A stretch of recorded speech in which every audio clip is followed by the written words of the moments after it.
안녕하세요. 최근 추석 연휴 기간 중 구독자 수 떡상에도 불구하고 구독자 수 227명밖에 안 되는 소박한 채널인 아파트 싸게 사서 비싸게 파는 전략을 함께 공부하는 아사리판 TV입니다. 회사 일보다 부동산이 더 재밌지만 눈에 밟히는 첫 자식 덕분에 회사를 그만둘 수도 없고 몰래 부동산 유튜브 하고 있는 거 팀장님이 알게 되면 혼날 수도 있어서 AI 목소리를 빌려서라도 팀장님 몰래 영상을 제작하오니 이해 바랍니다. 자, 썸네일 보고 들어오셨다면 오늘 주제 이미 감이 오셨을 겁니다. 한 문장으로 요약하자면 이렇습니다. 앞으로 5년 현금만 붙잡고 있으면 거지 꼴난다. 왜냐? 이재명 정부 5년 내 다가올 인플레이션은 단순히 물가가 오르는 게 아니라 현금 가진 국민에게 정부가 몰래 부과하는 보이지 않는 세금이기 때문입니다. 올해 6월 출범한 이재명 정부의 정책 기조를 보십시오. 국채 발행, 현금성 지원, 배급식 돈 풀기. 역대 어느 정부보다 큰 금액으로 계획 중이며 또 신속히 실행되고 있습니다. 겉으로는 민생 안정, 성장 투자라고 포장합니다. 하지만 실제 공식은 아주 단순합니다.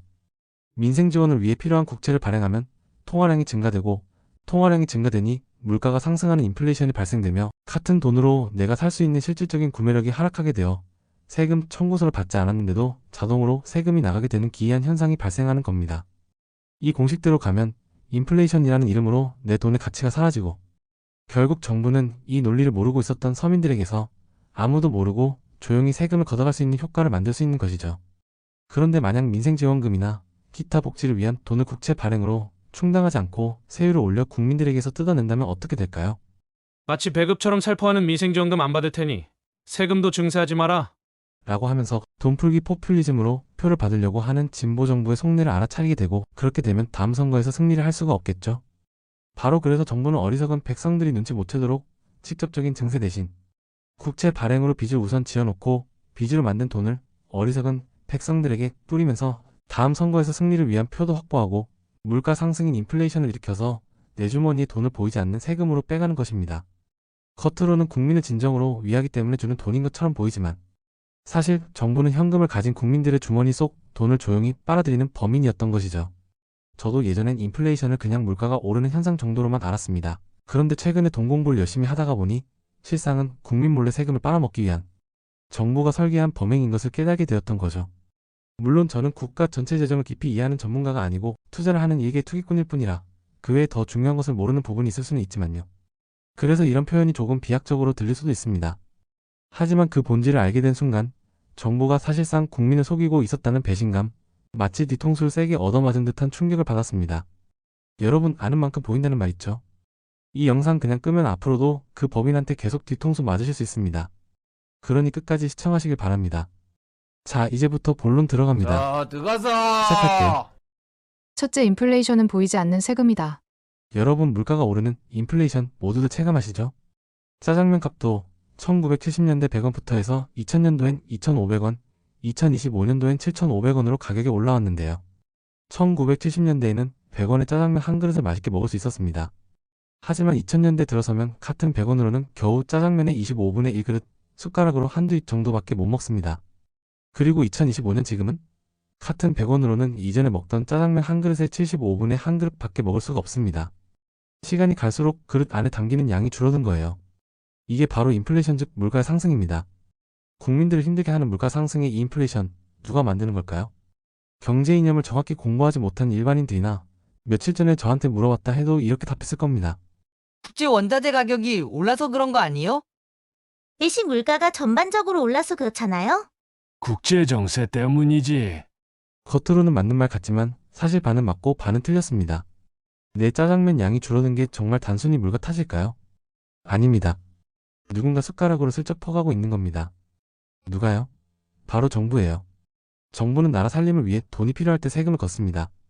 그런데 만약에 정부가 대놓고 국민 여러분, 이제부터 제가 세금 올리겠습니다 하면서 직접적으로 세금을 올리면 어떻게 될까요? 바로 쌍욕 먹고 다음 선거에서 표를 못 받습니다.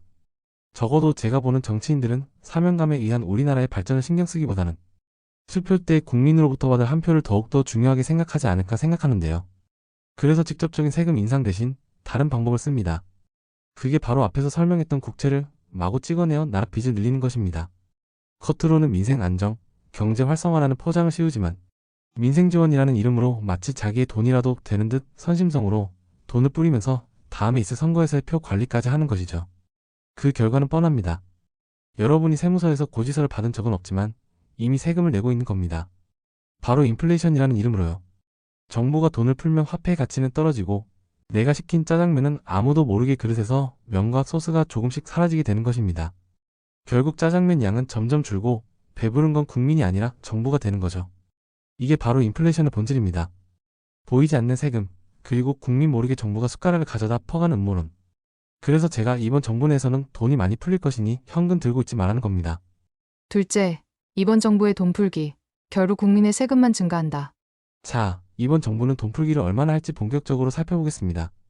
이번 정부는 앞으로 5년간 매년 국채를 무려 110조 원씩 추가로 발행할 것으로 계획 중이고 그 결과 지출이 늘어나 국가 채무는 2025년 1301조 9천억 원에서 시작해 이재명 대통령 임기 마지막 해인 2029년에는 무려 487조 원이 더 늘어나 국가 부채 증가율 35%로 1798조 9천억 원에 이를 것으로 전망됩니다.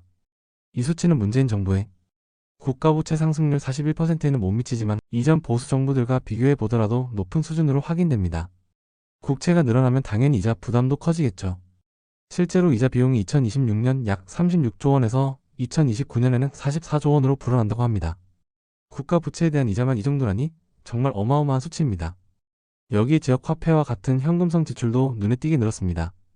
윤석열 정부 때는 정부 예산에서 현금성 지원금이 0원이었는데 이재명 정부는 예산 국가 채무 증가율도 35%로 역대 두 번째로 높은데 지역화폐만 24조 원을 찍어내겠다고 하고 민생회복지원금 13조 원까지 추경으로 검토 중이라고 합니다.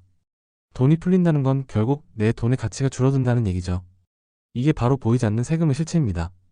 그냥 들으니 남의 같지만 이번 정부 임기 말까지 약 5년 동안 국가 채무가 약 487조 원 늘어난다고 가정하면 국민 1인당 부담해야 할 빚은 단순 계산으로 약 950만 원에 해당합니다. 인구 5,100만 명 기준으로 나눈 수치인데요. 정부는 마치 25만 원, 10만 원씩 민생지원금을 주며 선심 쓰는 것처럼 보이지만 실제로 우리가 떠안아야 할 세금 부담은 그 몇십 배, 몇백 배가 된다는 사실입니다. 세 번째, 그러면 어떻게 하라고? 아, 잠깐만요. 저는 앞뒤 근거 없이 신념만으로 말로만 대충 리뷰하는 전문가들과는 달리 모든 영상의 코멘트는 오직 데이터를 기반으로 팩트를 전달해드리는 데 집중합니다. 이런 방식이 마음에 든다면 구독해 두시어 앞으로도 더 좋은 정보 챙겨 가십시오. 다시 본론으로 들어와서 앞으로 대응책은 이렇습니다. 국채 발행으로 풀린 돈은 결국 통화량을 폭발적으로 늘리고 그 결과 인플레이션을 만듭니다. 인플레이션은 곧 현금을 쓰레기로 만드는 과정이에요. 지갑 속 돈이량의 숫자는 그대로인데 그 돈으로 살 수 있는 건 점점 줄어드는 겁니다. 그러니 답은 간단합니다. 인플레이션이 왔을 때 가치가 떨어지는 현금을 쥐고 있지 마시고 인플레이션 국면에서 오히려 가치가 올라가는 실물 자산을 사두셔야 합니다. 저희 채널은 부동산 채널이다 보니 저는 거주용이든 투자용이든 아파트와 같은 실물 자산을 보유해야 돈의 가치를 지킬 수 있다고 말씀드리겠습니다. 마지막으로 제가 그렇게 말한 그 근거를 보실게요. 이 그래프는 한국의 통화량과 강남 아파트 간의 상관성을 보여주는 그래프인데요. 녹색 그래프인 우리나라의 통화량이 우상향에 맞춰서 증가할 때 파란색 그래프인 서울 강남의 집값이 우상향하는 것이 보이나요? 이건 미국도 마찬가지입니다. 시중의 통화량이 늘어나면 집이든 다른 재화든 가격은 오를 수밖에 없다는 게 경제의 기본 원리죠. 이것이 바로 앞으로 통화량이 급격히 증가할 이재명 대통령 임기 동안 무조건 실물 자산인 아파트를 매수해야 하는 이유입니다. 현금만 쥐고 있지 마시고 반드시 실물 자산으로 바꿔두십시오. 그래야 인플레이션 시대에 여러분의 자산을 지킬 수 있습니다. 아사리판 TV에서는 지역의 부동산 흐름과 관련 내용을 데이터를 기반으로 최소 한 달에 한 번씩 영상 업로드 및 부동산 관련 내용을 이야기하는 채널입니다. 각 지역의 부동산 흐름을 꼭 체크해 보시길 추천드리고요. 혹시 질문이나 다른 의견 있으시다면 댓글에 남겨주세요. 극소형 채널의 장점이 뭐겠습니까? 저도 공부하는 마음으로 제가 아는 범위 내에서 댓글을 정성껏 달아드리겠습니다.